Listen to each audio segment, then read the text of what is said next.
back to the channel. Happy late 4th of July, everyone. Hope everyone had a safe and fun day. Welcome back to the channel. This is your host, Christopher Corey with Shadow Techland. So as you've seen with my previous desk video builds that I've put up on my channel, I've had a quad monitor stand with 4 monitors on it. 3 of those being 4K ASUS 28-inch monitors, and then the top right one was the leftover, which was a 27-inch 1080p Hans G monitor. Recently I've had the opportunity to upgrade that to another ASUS 4K monitor, so that way now I'm running 4 ASUS 4K 28-inch monitors. The new one that I got is a slightly different model, but they are fairly similar in stats. There's a few differences. As you can see on my screen, I've got 2 of them up here. The one on the left is the 3 4K ASUS monitors that I previously had, which is the model number PB287Q, and then the brand new one that I recently purchased is the ASUS VP28UQG. There is a couple differences. The one on the left does have a height adjustable stand. For some people that may possibly matter, depending on what your desk setup is. If you're not running desk mounts or things of that nature, then you may be interested in having height adjustable. The one on the right does not have a height adjustable. It does have actually a pretty good stand, I do have to say. So when you get the monitor, it will come in the box, and then when you take the monitor out of the box, it's actually kind of an interesting setup. So normally when you're putting monitors together, you've got the base, and then a little leg, and then the leg attaches to the base and then attaches to the monitor. So it comes in essentially 3 pieces. This one does come in 3 pieces, but it's a little different. So what happens is you flip the monitor over, and then you look on the bottom of the monitor, so it's laying flat, and right here, you'll look, and there's a little 2 tabs, and you pop that off, and then the whole entire piece is exposed, and then there's 4 screws. You take those 4 screws off, and then that's how you take the little leg off, and then you're able to VESA mount it to a monitor mount, or on the wall, or on your desk, or stand, or whatever that is that you may have. Both of the monitors are VESA mountable, so that is good. Like I said, the one on the left does have height adjustable. The one on the right does not with this model. There is a more expensive model, but it's a really big price difference. It's like $150 more to get a height adjustable. Personally, for myself, that really doesn't matter because I'm using a quad monitor mount, so it didn't really bother me.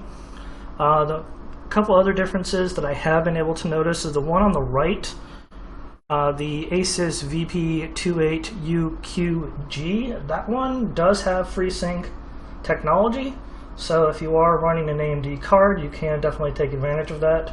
Personally, I'm not, so it really doesn't matter to me because I'm running an NVIDIA card, but if you do have that, you can take advantage of that technology. Both of them do have the 3840 by 2160 4K resolution. Both of them are 60 Hertz. They do have built-in speakers. Not exactly the best, but what do you expect out of monitor speakers? They're never really that good to begin with. They do have DisplayPort and 2 HDMI ports. That way you are able to run at the 60 Hertz. The one on the left that I've previously had, in order to get to the 60 Hertz, you do have to go on to the monitor control panel, and you will have to scroll through the options and then go ahead and change it from 30 to 60 because it does default to 30. The monitor on the right, one of the things that I did notice is as soon as I connected it using my HDMI from my video card to HDMI on my new monitor, it automatically went through and converted it to 60 Hertz for me. I didn't have to go through and change anything. Another slight difference that I also was able to notice is, personally myself, I think the newer model has a little bit better technology and color, but that again could just be where it's mounted and things of that nature. But I do notice that the colors are a little bit better in my opinion, so that is something I did notice as well. Also, there's quite a big difference in price. I picked up my new monitor on Amazon for about $250 with shipping and tax. Now, obviously, that price will depend on your state and taxes and shipping and things of that nature for your state, so do keep that in mind. The other monitors that I did pick up, the 3 that I previously had, I've seen that go anywhere from about $380 to like $430 roughly, depending on if there's like flash sales on eBay or Newegg. So there's probably about $150 to $200 difference. That may possibly matter if you are on a budget, so definitely keep that in mind. Looking through here, just at a couple other differences here. They do have the, like I said, the Visa compatible.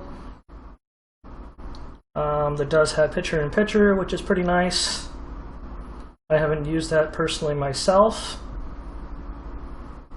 And another thing that I did also notice too is when you're going through the monitor settings, you can change the profile of like if it's like scene, game mode, things of that nature. Personally, myself, for my particular setup and lighting, etc., I found that the new monitor, the scenery one that you option that you can choose from, seems to have a little bit better color, in my opinion. And then when on my other monitor, when I was going through that, I believe I used game mode, which got the best color, but of course that's all depending on personal preference. And of course, your monitor, desk, setup, area, lighting, etc. So just kind of depends. Looking through here.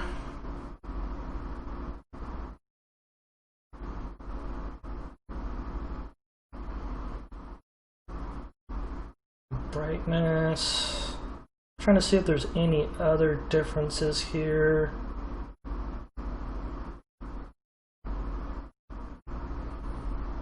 Oh, here it is. Okay, so let's see. Display colors. They are pretty much the same. There's like a 0.4 off. Let's see here. Brightness is exactly the same. ACR is also the same. They're both UHD, and they are also both UHD for the display type. And the big difference is, of course, being the Freesync adaptive technology if you are using AMD card. And that's really it. First impression wise, it's quite easy to go ahead and set up. Personally, I think the newer model, because they have gone over to the, instead of having like 3 or 4 buttons on the bottom, it has kind of a touch one button solution that kind of gets everywhere. That seems to be a little better in my opinion.